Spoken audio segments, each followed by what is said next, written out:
우리에게 주시는 하나님의 말씀은 히브리서 11장 22절 한 절 말씀입니다. 합독합니다. 믿음으로 요셉은 임종시에 이스라엘 자손들의 떠날 것을 말하고 또 자기 해고를 위하여 명하였으며. 아멘. 창세기에서 가장 많은 분량을 차지하고 있는 사람이 누구일까요? 답을 주면서 하는 겁니다. 요셉이에요. 요셉이 가장 많은 분량을 차지하는데, 그렇게 자세하게 요셉의 인생에 대해서 소개해 주면서도 요셉이 죄를 지었다는 이야기는 어디에도 찾아볼 수가 없습니다. 자, 우리가 창세기를 통해서 아브라함과 이삭과 야곱의 인생 속에는 그들의 결정과 실수가 나타났던 것이 성경에 기록되어 있습니다. 그런데 요셉은 없어요. 그래서 요셉을 예수 그리스도의 모형이라고 말을 합니다. 정말 예수님의 생애와 요셉의 생애는 비슷한 점이 많다고 말씀을 드렸죠. 요셉은 애굽으로 팔려갔고 예수님도 태어나자마자 헤롯 왕이 죽으려고 했기 때문에 애굽으로 피난을 가셔야 했습니다. 또 야곱이 가장 사랑하는 아들이 요셉이었던 것처럼 하나님이 사랑하는 아들은 독생자 예수 그리스도셨고, 요셉은 자기 형들에게 미움을 받았는데 예수님은 자기 동족 유대인에게 미움을 받으셨죠. 요셉은 형제 중에 사실은 유다가 팔았어요. 팔자고 건의한 게 유다였으니까. 예수님은 제자 중에 유다에게 팔리셨어요. 요셉은 은 20에 팔렸고 예수님은 은 30에 팔리셨어요. 요셉은 30이 됐을 때에 애굽의 나라를 살리는 총리가 되었죠. 그리고 예수님은 30살에 인류 구원의 길에 나섰습니다. 공생애가 30세에 시작됐다는 거예요. 요셉은 죄 없이 옥에 갇혔고 예수님은 죄 없이 십자가에 달리셨어요. 요셉이 갇혔던 감옥에는 두 관원이 있었습니다. 왕의 술을 맡은 술 맡은 관원장과 떡 맡은 관원장. 예수님의 십자가에는 좌우에 두 죄수가 함께 달렸습니다. 그 두 관원 중에 한 관원장은 살아났고 다른 관원장은 사형을 당했습니다. 예수님의 옆에 있었던 두 강도 중에 한 사람은 구원을 받았고 한 사람은 멸망을 당했죠. 요셉은 애굽 백성을 기근으로부터 구원한 사람이고 예수님은 인류를 멸망에서부터 구원하셨습니다. 예수님과 요셉은 이렇게 일맥상통하는 일이 많기 때문에 요셉을 예수님의 모형이라고 그렇게 보는 거예요. 자, 야곱에게는 많은 아들이 있었는데 요셉은 11번째 아들입니다. 그런데 그가 형들의 미움을 받아서 결국은 애굽으로 팔려가게 되는데, 요셉이 형들의 미움과 시기의 대상이 되었던 이유는 있어요. 요셉의 가정을 보면 굉장히 복잡한 가정 환경입니다. 요셉은 아버지가 4아내를 취했어요. 그러니까 이 4아내 사이에 늘 사랑 싸움이 그치질 않았던 그런 복잡한 가정입니다. 그러니 그 4아내가 낳은 자식들도 서로 사이가 좋지 않다고 하는 것은 당연한 일이죠. 특별히 아버지 야곱이 요셉을 편애한 것이 큰 화근이 되었습니다. 그러면 왜 야곱은 이렇게 요셉을 편애했는가? 거기도 이유가 있어요. 요셉은 야곱이 가장 사랑하는 아내 라헬이 낳은 자식이기 때문에 그래요. 자, 야곱이 라헬을 얻기 위해서 7년 동안 봉사하지 않습니까? 근데 첫날 밤에 그의 장인 라반이 라헬의 누이인 레아를 집어넣어 주는 바람에 결국은 야곱은 7년을 더 일을 했어야 돼요. 그러니까 결국 야곱이 라헬을 얻기 위해서 14년 동안 일을 했다는 거예요. 그런데 그 긴 세월 라헬을 얻기 위해서 긴 세월을 일했는데 그것을 수일처럼 여겼다고 하는 걸 보면 야곱이 얼마나 라헬을 사랑했다는 것을 우리가 짐작할 수 있습니다. 그렇게 사랑하는 아내 라헬이 불임으로 고생을 하다가 야곱이 아주 나이가 많아졌을 때에 비로소 요셉을 아들로 얻었기 때문에 야곱이 요셉을 특별히 사랑을 했던 거예요. 또 다른 이유가 있다면 이 요셉이 다른 형제들에 비해서 성실했기 때문입니다. 형들은요, 아버지의 눈을 피해서 비행을 좀 저질렀어요. 하지만 요셉은 형들의 비행에 동조하지 아니하고 정말 의롭고 정직하게 행했던 겁니다. 그러니까 아버지가 사랑을 했죠. 특별히 야곱이 요셉에게만 채색옷을 입혔다고 하는 것은 야곱이 요셉을 편애한다는 것을 확실하게 나타내주는 증표입니다. 자, 그 좋은 옷, 색동저고리라고 한국에서는 얘기하지만 이게 귀족들이 입던 옷인데 그 옷을 입고 돌아다니는 요셉을 볼 때 형들의 마음이 어땠겠어요? 근데 우리나라도 사실은 아들과 딸을 많이 차별을 했죠.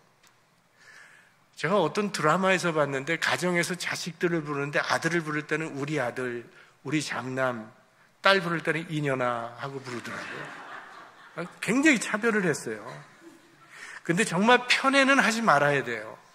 오늘 요셉의 이야기를 통해서 우리가 알 수 있는 것처럼 편애는 자식들 간의 불화를 일으켜요. 갈등을 일으킨단 말이에요. 그런데 생각해 보세요. 야곱이야말로 부모의 편애 때문에 희생당한 사람이에요. 아버지는 형 에서를 편애했고 어머니는 자기를 편애했기 때문에 그 가정이 풍비박산이 났잖아요. 그러니까 야곱이라고 하는 사람은 이 부모의 편애라고 하는 것이 가정에 얼마나 치명적인 아픔을 주는가를 잘 알고 있었던 사람입니다. 그러면 당연히 아마 야곱도 나는 편애는 하지 말아야 되겠다는 생각을 하지 않았겠어요? 그런데 보면 야곱도 부모의 전초를 그대로 받고 있더라는 거예요. 무서운 이야기죠. 미워하면서 닮아간다 그러잖아요.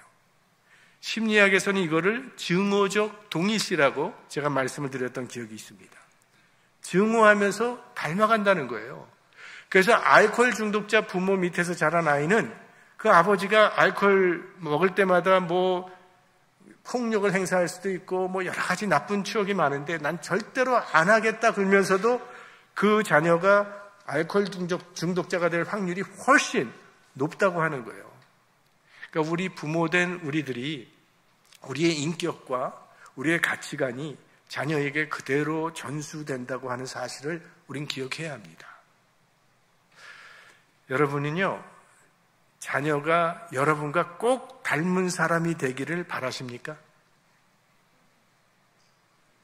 그렇게 말할 수 있도록 살아가야 할 겁니다. 또 요셉의 꿈 이야기도 사실 형들에게 미움을 유발시킨 계기가 되었죠. 형들의 곡식단이 요셉의 곡식단에게 절을 했다고 하는 그 꿈. 그 다음에 해와 달과 11별이 요셉에게 절을 했다고 하는 거예요. 자, 이건 다 요셉의 우월성을 계시해 주는 꿈이죠. 나중에 이루어지죠. 이 꿈은 그대로 이루어집니다.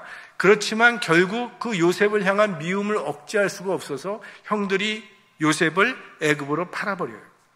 그래서 요셉은 바로 왕의 시위대장인 보디발의 집으로 팔려가게 됩니다.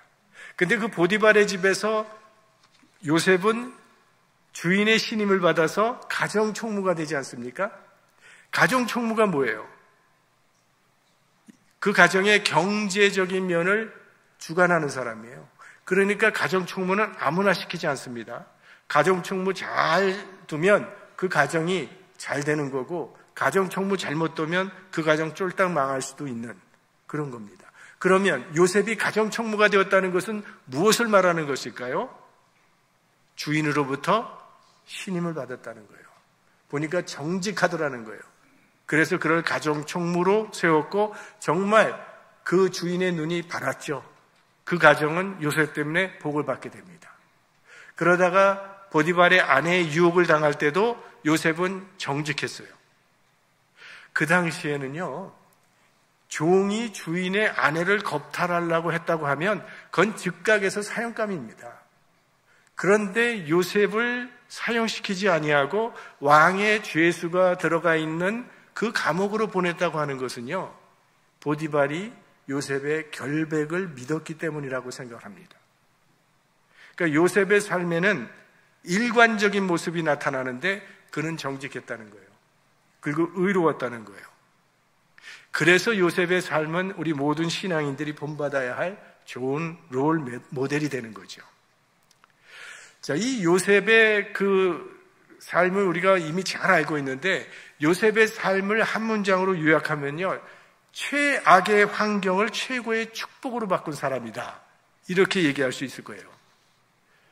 그는 가정 환경부터 열악했다니까요. 한 아버지가 네 아내를 뒀으니 엄마가 넷이에요. 그런데 그의 친엄마는 그가 어릴 때 동생 베냐민을 출생하는 과정에서 죽게 되잖아요. 그러니까 그는 다른 엄마를 엄마라고 부르면서 배다른 형제들과 함께 자라나게 되는 거죠. 친엄마가 없으니 사실은 요셉은 상당히 어려운 처지에 있었을 겁니다. 그런 가운데서도 요셉의 성품은 비뚤어지지 않고 올곧게 바르게 자랐어요. 우리가 알고 있는 것처럼 요셉은 정말 기막히게 어려운 환경에 떨어지게 됩니다. 그런데 그는 성경에 보면 한 번도 환경 탓하는 이야기가 나오질 않아요.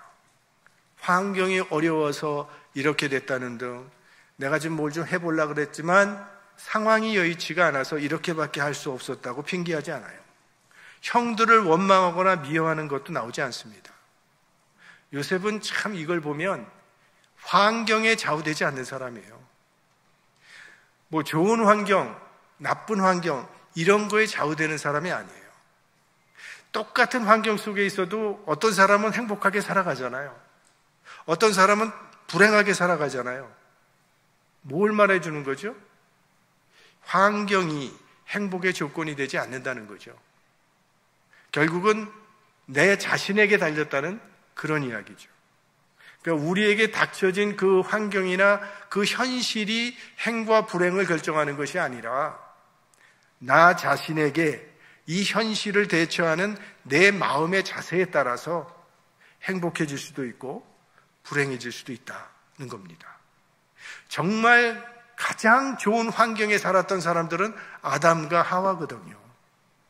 그렇게 좋은 지상낙원은 이 세상에 존재하지 않았거든요. 그런데도 그 상황 속에서 아담과 하와는 복된 사람이 되지 못하잖아요. 그래서 결국 낙원에서 쫓겨나게 돼요. 반면 요셉은요, 불행한 삶의 현장에 떨어졌음에도 불구하고 그 어려움을 믿음으로 승화시킴으로 자기도 복을 받고 가정도 복을 받고 그로 인해 모든 백성들이 구원받는 복의 근원이 되었던 사람이 요셉이에요. 그러니까 정말 복 있는 사람은 어떤 환경 속에서도 어디를 가든지 그곳에서 복을 만들어내는 사람, 복을 창조하는 사람이 정말 복된 사람이지요. 요셉이 남달리 의지가 강하고 재능이 뛰어나기 때문에 그런 어려움들을 뛰어넘어 극복할 수 있었던 것은 아닙니다.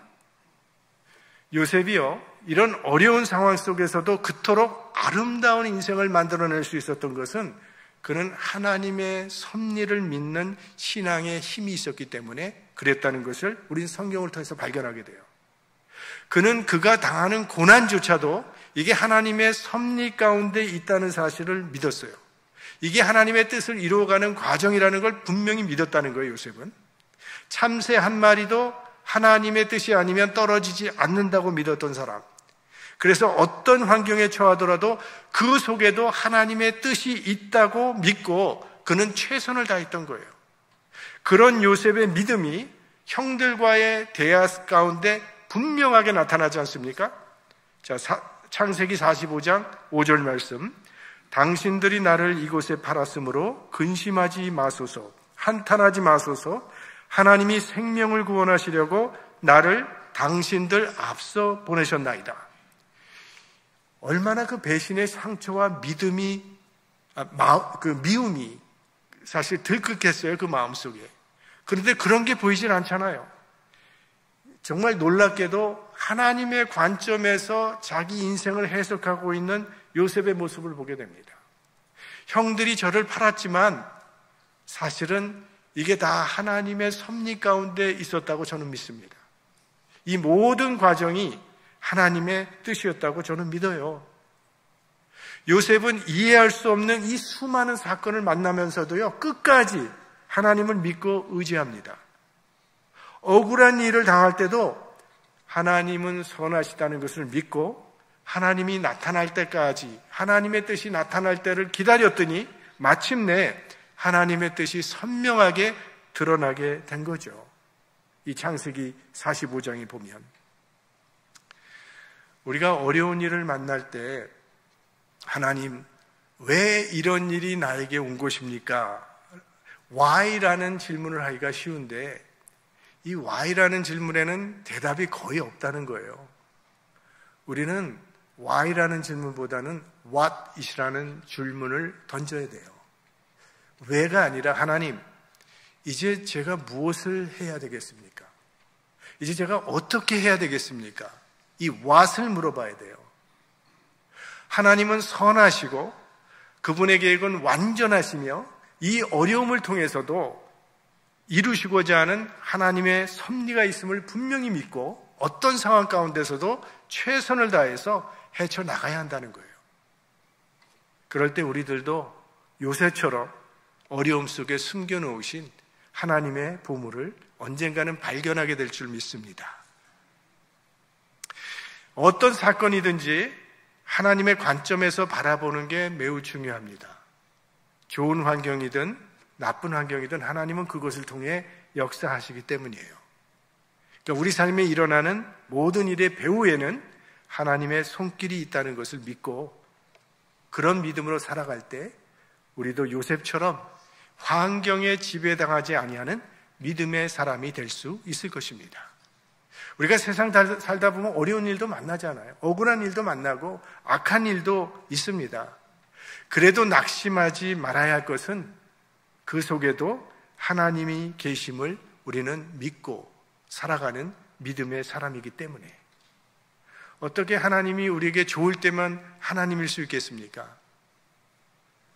이해할 수 없고 해석할 수 없는 삶의 자리에서도 우리가 낙심하지 말아야 할 이유는 하나님은 선을 이루시는 분이시기 때문이에요.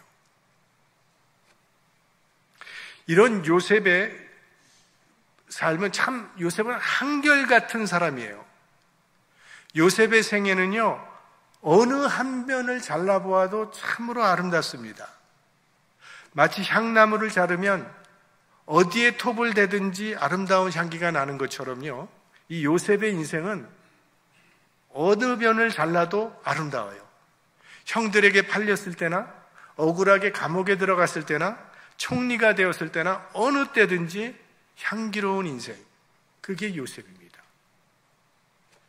향나무는요, 자기를 찍은 도끼에도 향을 묻힌다고 하지 않습니까? 그러니까 요셉은 정말 향기로운 인생을 살았는데 그런 한결같은 믿음이 요셉의 임종 때도 그대로 드러나게 됩니다. 그게 오늘 본문입니다.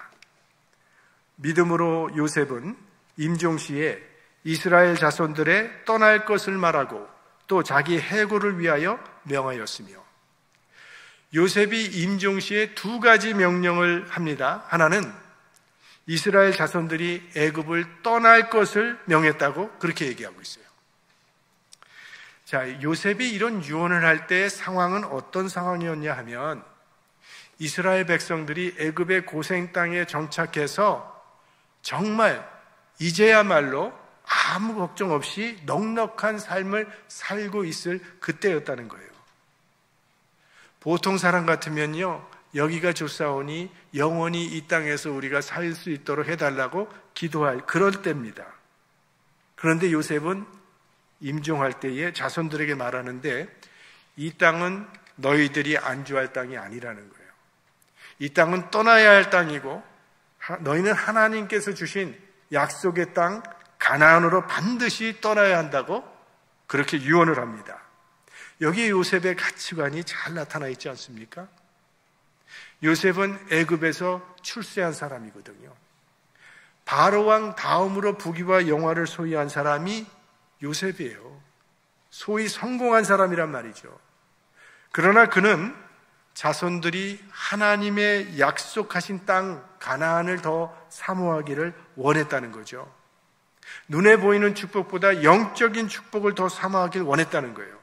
그래서 아버지 야곱이 임종한다는 소식을 들었을 때 그는 급히 자기 두 아들을 데리고 아버지를 찾아가잖아요. 그리고 하나님의 축복을 아들에게 내려달라고 그렇게 부탁을 해서 두 아들이 축복을 받게 된 거죠. 그러니까 요셉은 자손들에게 애굽의 부귀와 영화를 물려줄 수 있는 위치에 있는 사람이었지만 물질도 부족함이 없고 지위도 있었지만 인간적인 생각으로 볼 때는 그는 정말 축복에 겨워서 더 이상은 사모할 만한 축복이 없어 보이는 그런 사람인데 요셉은 유언하기를 하나님을 알고 그분을 섬기는 것이야말로 진정한 축복이라는 것을 자손들에게 심어주길 원했던 거예요. 그래서 이곳에 머물러서는 안 되고 하나님의 약속의 땅, 가나안 땅으로 가라고 유언을 남긴 것입니다. 그 다음에 또 한 가지, 애굽을 떠날 때 자기 해골도 꼭 가지고 가라고 그렇게 명했습니다. 이 말은 사실 그냥 자기 고향이 그리워서 고향 땅에 묻혀달라는 그런 감상적인 표현이 아니에요. 요셉은 하나님께서 그의 조상 아브라함에게 하신 약속의 말씀을 지금 붙들고 있는 겁니다. 자, 우리가 창세기 15장에 보면 하나님께서 아브라함에게 이런 약속을 주셨어요. 여호와께서 아브라함에게 이르시되 너는 정령이 할라. 네 자손이 이방에서 객이 되어 그들을 섬기겠고 그들은 400년 동안 네 자손을 괴롭게 하리니 네 자손은 4대 만에 이 땅으로 돌아오리니 이는 아모리 족속의 죄악이 아직 관영치 아니함이니라 하시더니, 자, 4대 만에 돌아온다고 하나님께서 아브라함에게 말씀을 하셨는데 아브라함 다음에 1대가 이삭입니다. 2대가 야곱이고 3대가 요셉이에요. 그리고 4대가 모세입니다. 이제 모세에 대해서는 이제 다음 주부터 모세의 인생을 살펴보게 되는데, 그래서 4대인 모세 때에 출애굽의 역사가 나타나게 되고 이스라엘 백성들이 하나님의 약속의 땅 가나안으로 돌아가는 구원의 사건이 그때 일어나게 됩니다. 3대인 요셉은 이제 자기가 죽으면 4대인 모세의 시대가 시작된다는 것을 알고 있었다는 거예요. 이제 다시 약속하신 가나안 땅으로 돌아가는 하나님의 때가 가까웠다는 것을 그는 알았다는 거죠. 그래서 이런 부탁을 하는 겁니다. 너희들이 이제 애굽을 떠날 날이 올 텐데 그렇게 될 때 내 해골을, 내 뼈를 꼭 가져가달라고 그렇게 유언합니다. 여기 시체라고 말을 하지 아니하고 해골이라고 말을 했어요. 왜 그럴까요? 당장 일어나는 일은 아니기 때문에 그의 몸이 다 썩어버리고 해골이 드러나야 백성들이 떠나게 될 것을 요셉은 알았기 때문에, 그래서 결국 출애굽 때 모세가 요셉의 유언대로 요셉의 해골을 들고 가나안 땅에 들어가게 됩니다. 그러니까 요셉은 평생 하나님의 말씀을 따라 살았는데 이 삶의 마지막 순간까지도 그 하나님의 약속의 말씀을 붙잡고 있었다는 거예요. 이 약속의 말씀이 이루어질 것을 의심치 않고 믿고 있었다는 거예요. 그래서 내 해골을 메고 올라가 달라고 부탁을 한 거죠. 자, 우리가 지금 히브리서 11장을 보고 있는데요. 이삭과 야곱과 요셉은 히브리서 11장에 보면 다 한 줄로 그들의 믿음을 요약하는데 다 죽음 앞에서의 그들의 믿음으로 그들의 인생을 평가하고 있다는 겁니다. 그러니까 죽음 앞에서의 그들의 믿음이 하이라이트 되고 있는 거예요. 이삭은 장차 있을 일에 대해서 야곱과 에서를 축복했다고 했고, 또 야곱은 요셉의 두 아들을 축복하면서 지팡이에 의지해서 하나님을 경배했다. 이것이 야곱의 믿음이라고 선포했습니다. 오늘 요셉은 죽을 때에 자손들에게 자기 해골을 가지고 약속의 땅으로 가달라고 유언을 했다는 거예요. 그런데 사실 하나님께서 약속의 땅 가나안 땅을 주시겠다고 약속하셔서 그의 할아버지도 그의 아버지도 자신까지도 그 약속을 믿고 살아왔던 것입니다. 그런데 지금 약속의 땅은 여전히 손에 잡히지 않고 있는 거예요. 여전히 그의 눈에 보이지 않습니다. 자, 그렇다면 요셉이 마지막에 자손들에게 할 수 있는 말이, 얘들아, 내가 평생 이 약속 믿고 살아왔는데 아직도 그 약속은 이루어지지 않고 있단다. 아무래도 속은 것 같으니까 너희들은 이 약속에 매여 살지 말고 마음대로 이 세상을 누리며 살라. 이 하나님의 약속 아무리 믿어봤자 이거 아무 소용이 없더라. 이렇게 말할 수도 있잖아요. 자기 생전에 하나도 이루어지지 않았는데, 할아버지도 그 약속을 바라고 살아왔는데 안 이루어졌고, 아버지도 그렇고 자신도 그런데, 근데 요셉은 이 마지막 순간까지도 하나님의 약속은 분명히 이루어질 테니까 너희들 애굽의 부귀와 영화의 마음을 빼앗겨서는 안 된다. 너희들은 하나님의 약속하신 말씀을 붙들고 살아야 한다. 반드시 하나님의 약속이 이루어질 때가 올 텐데, 그때가 되면 너희들이 떠날 때 내 해골을 가지고 가라. 자, 이것이 요셉의 믿음이라고 히브리서 11장 기자는 이야기하고 있습니다. 얼마나 아름다운 마지막입니까? 임종의 순간까지 요셉은 여전히 하나님의 말씀을 가슴에 품고 있었고, 자기가 평생 믿고 살아왔던 그 하나님의 말씀을 이제 자녀들에게, 자손들에게 전해주고 있어요. 요셉은 말씀의 반석 위에 인생을 굳게 세운 사람입니다. 그리고 그 믿음대로 요셉의 뼈는 자기가 생전에는 이루어지지 않았지만 그의 믿음대로 죽은 후에 그의 뼈는 그가 소망했던 가나안 땅에 묻히게 되었어요. 우리가 세상을 떠날 때도 언젠가는 우리도 떠날 때가 오겠죠. 우리가 이 땅을 떠날 때도 하나님의 약속을 붙들면 그 약속의 말씀이 우리를 약속의 땅으로 인도해 주실 줄로 믿습니다. 여러분의 인생을 말씀 위에 굳게 세우시는 하나님의 백성들이 될 수 있기를 주의 이름으로 축원합니다.